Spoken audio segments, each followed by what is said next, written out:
few reviews on this Giantex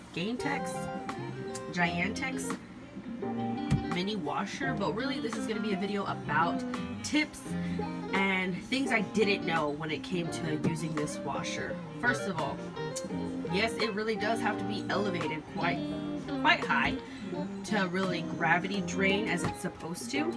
I have mine on a little $10 table that I got from Walmart, and that elevates it pretty good. As you can see here, I have my hose in my bucket. By the way, this is a 5-gallon bucket. It takes 2 of these buckets to fill up the washed side of this washer. And really, it's not even fully full. It's about here's where I fill it up. And you know, if you're going to be dumping water into your washer like I am, and you know you don't have it hooked up to a sink or your shower, only 2 of these buckets go on the wash side, and that fills it up to the H line, which is the highest it could go. And mostly for small loads, like if you're going to be washing, say, your work uniform, and your uniform only consists of like 2 to 3 pairs of pants and maybe 3 to 4 shirts, I would suggest just using the 5 bucket. Like, just use 1 bucket. Pretty much does good. The washing mechanism, this disc that spins the clothes, spins it pretty damn hard. So only using 5 gallons of water is pretty much all it needs. And you really do just need the tiniest amount of soap. I have here the Game, and this little top right here, I pretty much only fill it up to right here. Pretty much, if it coats the bottom of the cap, that's as much soap as I use. I made the mistake of using a little more than that, and it was Bubble City in there. It took 2 rinses to rinse away all the bubbles. So really, be very tight with the soap. Don't get crazy with the soap, because you're gonna have a very big bubble situation on your hand.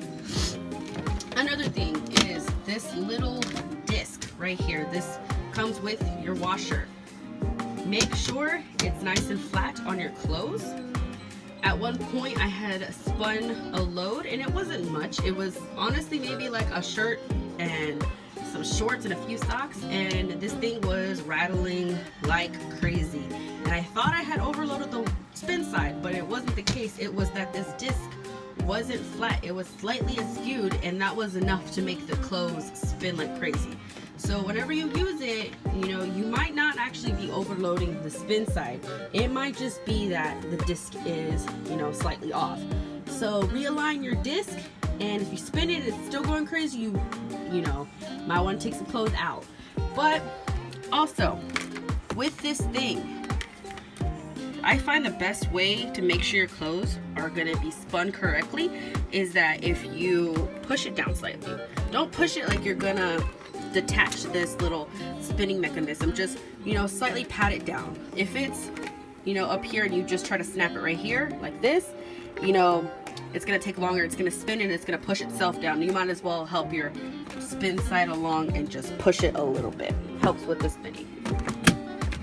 Also, if you are cheap like me, you know, you work in like a minimum wage job and you scrape together your little pennies to get this baby right here, and you don't want to buy a drying rack to dry your clothes, I suggest getting these little snap clips that I got at Walmart. I believe they were only $4 for 12 of them, and they just snap right onto your hanger. I pretty much just use them for like my socks, my underwear, my bras, things that don't go on a hanger. You know, you could put shorts and, you know, shirts on a hanger, you know, just use that. And that was way cheaper than buying a drying rack, and that's what I'm here for, is cheapness. Also,